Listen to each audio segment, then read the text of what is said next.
Hi hello வணக்கம் and welcome to 70mm channel. So இன்றைக்கி இந்த வீடியோவில் நம்ம பார்க்க போகிற இன்ட்ரெஸ்டிங்கான ஒரு காசிப் உண்மையான ஸ்டோரி என்ன அப்படின்னு பார்த்தீங்கன்னா, இது காசிப் கிடையாது, உண்மையாக நடந்த ஒரு ஸ்டோரி. என்னுடைய பொண்டாட்டியை கரெக்ட் பண்ணுறவனுக்கு இந்த பரிசுரா அப்படின்னு சொல்லி இன்ஸ்பெக்டர் கொடுத்த ஆஃபர் அதிர வைக்கக்கூடிய ஒரு உண்மை சம்பவம்.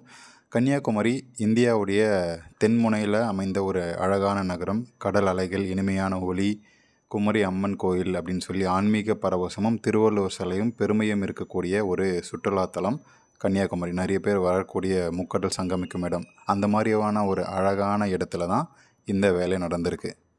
அவ்வளோ அழகான ஒரு அந்த இடத்துல சினிமாவை மிஞ்சக்கூடிய ஒரு உண்மை கதை நடந்திருக்கு. இது காதல், துரோகம், பணத்திற்கு மயங்கிய மனிதர்கள் மற்றும் ஒரு பெண்ணுடைய வாழ்க்கை அப்படின்னு சொல்லி நிறைய விஷயங்கள் ஒரே இடத்துல நடந்திருக்கு.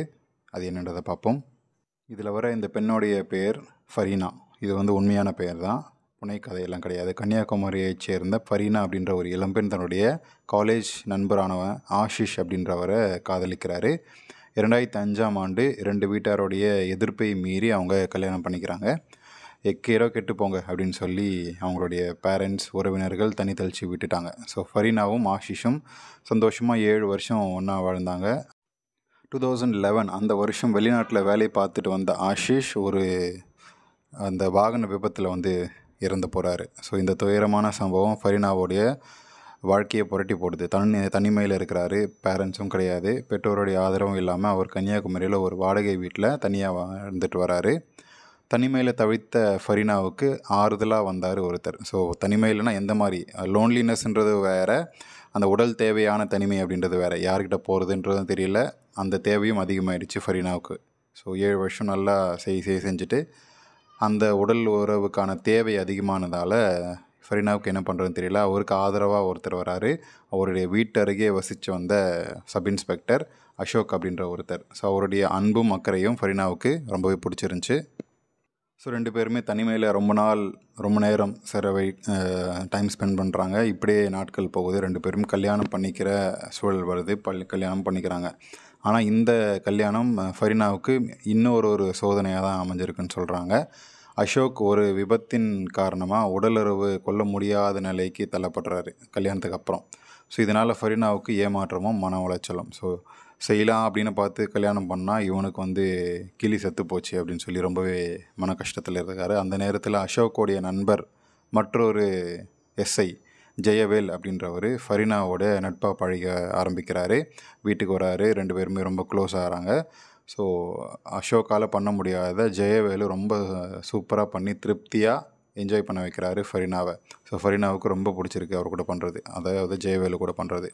அசோக்கோடைய ரகசியங்கள் எல்லாமே தெரிந்த ஜெயவேலு ஃபரீனா கிட்ட அசோக் உடல்நிலையை பற்றி பேசுகிறாரு. ஸோ ஆக்சிடெண்ட்டுக்கு முன்னாடியெல்லாம் இதெல்லாம் நடக்கலை. முன்னாடியே எல்லாமே அவனால் பண்ண முடியாதான், அவனுக்கு கீழே எப்பயோ செத்து போச்சு, உன்னை ஏமாற்றி கல்யாணம் பண்ணியிருக்கான், இந்த திருமணம் சட்டப்படி செல்லாது, நான் உன்னை முறையாக கல்யாணம் பண்ணிக்கிறேன் அப்படின்னு சொல்லி ஆசை வார்த்தைகளை சொல்லி ஃபரீனாவை கவர்ந்திருக்கிறாரு.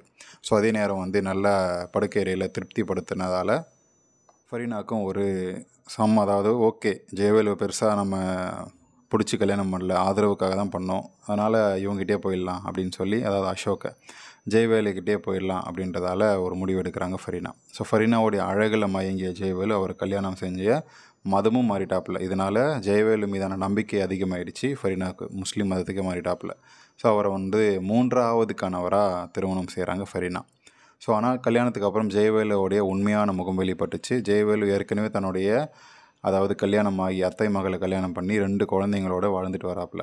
ஸோ இதனால் மேலும் அவருக்கு பல பெண்களோடைய கள்ள தொடர்பு இருந்திருக்கு. இதை ஜெயவேலுவோடைய செல்ஃபோனை நோண்டி பார்த்ததால் ஃபரீனா கண்டுபிடிச்சிட்டாரு. ஸோ இந்த உண்மைகளை அவரை உடைத்து, அதாவது இந்த எல்லாம் தெரிஞ்சதுனால ரொம்பவே உடஞ்சி போய் சோகமாயிட்டார் மறுபடியும் நம்ம ஃபரீனா. பெற்றோருடைய ஆதரவும் இல்லை, தனிமையாக தவிச்சு வந்த ஃபரீனாவுக்கு இது இன்னொரு அதிர்ச்சியாக போய் முடியுது. ஸோ ஜெயவேலு ஒரு எஸ்ஐயாக இருந்தவர் இப்போது தன்னுடைய காவல்துறை அதிகாரத்தை பயன்படுத்தி ஃபரீனாவை பயமுறுத்தி அவருடைய சொத்துக்கள், நகைகள் எல்லாத்தையுமே தன்னுடைய பேருக்கு, தன்னுடைய பேங்க் அக்கௌண்ட்டுக்கு மாற்றிட்டாப்புல ஜெயவேலு. ஸோ ஆனால் இதோடு நிற்கலை, அவருடைய அடுத்த கொடூரம் நடக்குது. நடிகர் விஜய் சேதுபதியின் மாஸ்டர் திரைப்படத்தில் வில்லனாக நடித்த அந்த கதாபாத்திரத்தை போல் ஜெயவேலு ஒரு மோசமான சூழலில் இறங்கிட்டாப்புல. தன்னுடைய சக போலீஸ்மென்ஸ் காவலர்கிட்ட போய் ஃபரீனாவை கரெக்ட் செய்கிறவங்களுக்கு பரிசு பணம் தரேன் அப்படின்னு சொல்லி அனௌன்ஸ் பண்ணுறாரு. மேலும் நான் பல பெண்களோட கள்ளத்தொடர்பில் இருப்பது போல் ஃபரீனாவுக்கு, அதாவது அதை கண்டுபிடிச்சிட்டா ஃபரீனா. ஸோ இதனால் ஃபரீனாவும் வேறு ஒருத்தனோட கள்ளத்தொடர்பு வச்சுருந்தா அதை நிரூபிச்சிட்டா நான் தப்பிச்சிருவேன், இதை நினச்சி அவளை வந்து கழட்டி விட்ருவேன் அப்படின்னு சொல்லி பிளான் பண்ணுறாப்புல ஜெயவேலு. ஸோ அவளை வந்து திருமணம் செய்யக்கொள்ள விரும்பினால் கூட எனக்கு சம்மந்தம் அப்படின்னு சொல்லி சக போலீஸ்காரர்கிட்ட சொல்கிறாங்க. ஸோ ஃபரீனாவுக்கு அவரை அட்ராக்ட் பண்ணுறதுக்காக எப்படி பேசணும் அப்படின்ற ட்ரிக்ஸு கூட அந்த புருஷன் ஜெயவேலு சொல்லி கொடுத்துட்டாப்புல. ஸோ இந்த கொடூரமான சூழலில் தினேஷ் அப்படின்ற ஒரு காவலர் மற்றும் சில பேர் ஃபரீனாவை வந்து ட்ரை பண்ணுறாங்க. அப்படி முயற்சி பண்ணுறதுல தினேஷ்க்கு ஃபரீனா மேலே ரொம்ப அதீத ஆசை வந்துருச்சு. அவளோட அழகில் மயங்கி தினேஷ் வந்து கரெக்ட் பண்ணி ஆவேன் அப்படின்னு சொல்லி ரொம்ப தீவிரமாக இறங்கி பல அமௌண்ட்டுகளை செலவு பண்ணி ஃபரீனாவை வந்து ஓரளவுக்கு ரொம்ப நெருக்கமாக பழகிட்டாப்புல. ஆனால் ஃபரீனாவுக்கு ஏதோ தப்பாக நடக்குது அப்படின்ற ஒரு சந்தேகம் எழுது. திடீர்னு எதுக்கு இவ்வளோ போலீஸ்காரங்க என்கிட்ட வந்து இவ்வளோ அன்பாக கனிவாக நடந்துக்கிறாங்க அப்படின்ற ஒரு மேட்ரு வந்து தட்டுப்படுது. ஸோ அதனால் வந்து ஜெயவேலுவோடைய செல்ஃபோனை வந்து மறுபடியும் நோண்டி பார்க்குறாங்க நம்ம ஃபரீனா. இதில் திடுக்கிடும் உண்மைகள் இதை பார்த்து இன்னும் பயங்கர அளவுக்கு ஃபரீனாவுக்கு ஒரு மேட்ரு தெரியுது.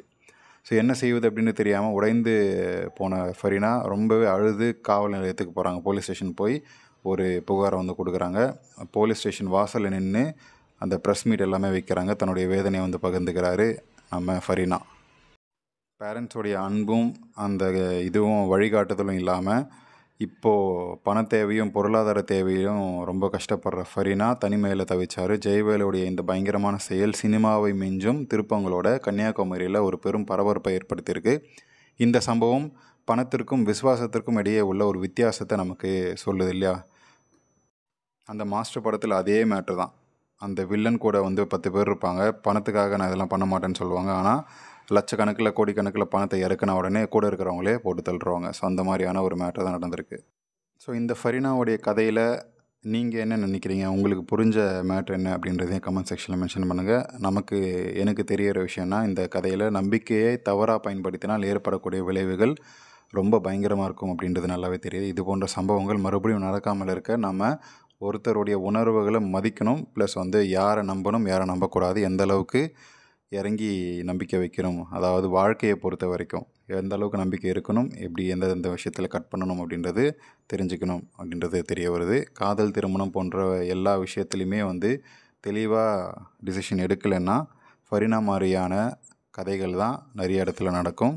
ஸோ இது வந்து இதெல்லாம் கருத்து ஊசியெல்லாம் கிடையாது. தேடுறவங்க உங்களுக்கு தெரிஞ்ச கமெண்ட்ஸை நீங்கள் சொல்லுங்கள். பிடிச்சிருக்குன்னா வீடியோ பிடிச்சிருக்குன்னா இதே மாதிரி வீடியோஸை கண்டினியூ பண்ணணும்னு நினைக்கிறவங்க கமெண்ட் செக்ஷனில் மென்ஷன் பண்ணுங்கள். வீடியோ பிடிச்சிருந்தால் லைக் பண்ணுங்கள், ஷேர் பண்ணுங்கள், சப்ஸ்கிரைப் பண்ணுங்கள். டிஸ்கிரிப்ஷனில் கொடுத்துருக்கக்கூடிய Insta page and 70mm stories channel link இருக்குது, மறக்காமல் சப்ஸ்கிரைப் பண்ணிக்கோங்க.